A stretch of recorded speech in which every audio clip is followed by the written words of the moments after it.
The News 8 continues here on One News Now. I'm Riza Diaz. The Health Department records over 3,400 new COVID-19 cases. This brings the country's total caseload to 2,787,000, of which about 45,200 are still active. At least 128 more patients died of the disease overnight, pushing the death toll to over 43,000. Meanwhile, recoveries are now at 2.6 million, with more than 5,800 new survivors. Now, out of the over 46,000 people tested for COVID-19, only 7.2% yielded positive results.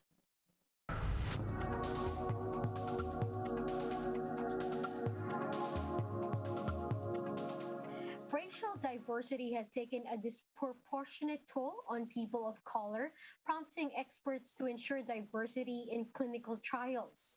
Doctors tell us how they ensured racial representation in COVID-19 vaccine trials in this Bloomberg report.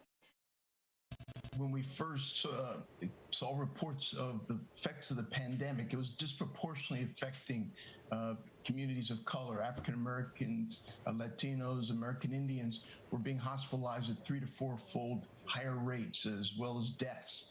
And so it's clear that the impact was devastating, and that related in part to a higher rate of exposure. Many of these communities, individuals are employed in high exposure occupations, such as hospitality, transportation. So there's more exposure, more risk, and more devastating impact.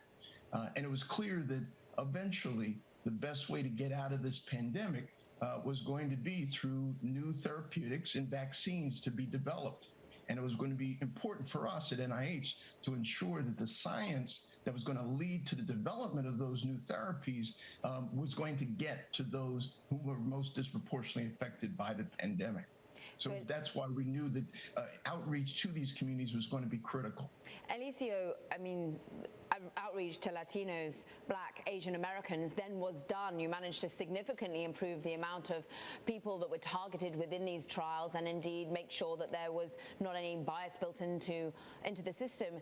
Eliseo, now, how are we ensuring that those people are also targeted when it comes to ensuring they're getting the boosters at the right sort of time? I see that Black doctors are being brought on to boost COVID vaccine rates, but are we doing enough? Thank you, Caroline. The emphasis on the trials was really a full partnership with Moderna and the government at the time. So not to de-emphasize it, without Moderna being at the table and willing to alter their strategies, that we knew the strategies to follow, but they did follow our advice, and they paused their recruitment in order to get to the right number. Then we saw that the communities of color had a lot of hesitancy about, is the vaccine too fast? Is there something strange about it? Can we trust the vaccine? And I think over the past year, we worked diligently setting up this community alliance against COVID-19 disparities that really emphasize full partnership with our community partners. We've set up now 21 teams across the country and Puerto Rico, and we have, I think, made a difference. We now see in the latest data that the rate of vaccination, at least for the first dose, between African Americans, Latinos, and white Americans is essentially the same. And so we're optimistic that we can get them to take the third dose, and we'll get to full protection of the most vulnerable communities in the U.S. Meanwhile, vaccine recipients in Imus, Cavite were treated to a surprise from their vaccinators as part of the celebration of Halloween. Laila Pangilinan with the story.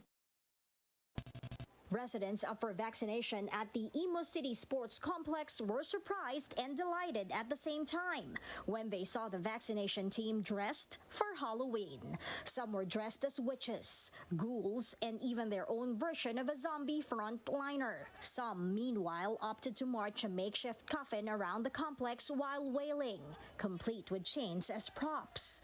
But aside from putting on a show, it's still work as usual for the vaccinators. Sabi ko, why not? Let's celebrate Halloween na we will not break any protocol. Ang gagawin lang natin, instead of wearing yung usual natin PPEs, we'll wear costume, Halloween inspired.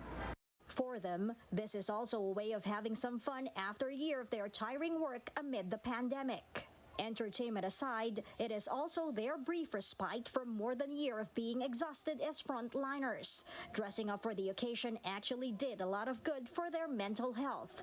It is also the team's way of celebrating being COVID-free. Sa loob ng almost 1 year na pagbabakuna po namin sa pandemic na ito, na pagtagumpayan po namin na wala kaming naanuhan kahit anuman lang sakit. Around 60% of Imo City residents have been fully vaccinated. They have also opened the inoculation to the general population. Maraming bakuna, no, Pfizer, Moderna, Astra, and Sinovac. If ever may mga preferred sila, like for example yung mga OFW, they wanted Moderna kasi yung ano nila is Moderna, we give them.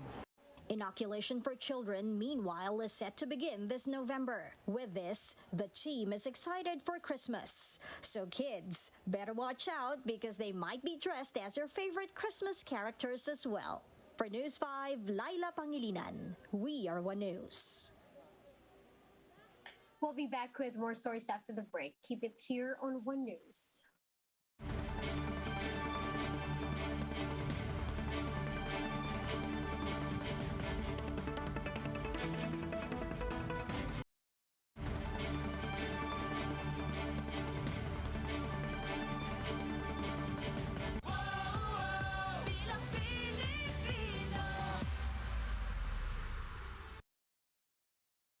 You're still watching One News Now. I'm Riza Diaz.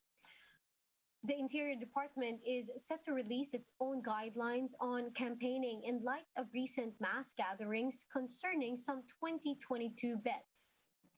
Speaking to us earlier, DILG Undersecretary Martin Dino said these guidelines will be separate from the COMELEC's policies on the conduct of the 2022 polls. Dino admitted that they have been receiving reports of possible super spreader events, but said they have to acknowledge the alert level status of an area. He noted, however, that DILG Secretary Eduardo Año himself has ordered a probe into supposed overcrowded activities of some candidates. We will definitely recommend for the disqualification of this candidate who will not abide the health protocol na i-request or i-provide ng DILG. Let's now take a quick look at today's other top stories. The Army's 4th Infantry Division and Bukidnon Provincial Police confirmed that George Madlos, also known as Ka-Ores, has been killed in Impasugong, Mindanao. Madlos was the commander and spokesperson of the NPA's National Operations Command and a spokesperson for the National Democratic Front of the Philippines. President Duterte appoints Dar Yusek Bernie Cruz as the agency's new chief after former head John Castriciones opted to run for a senator.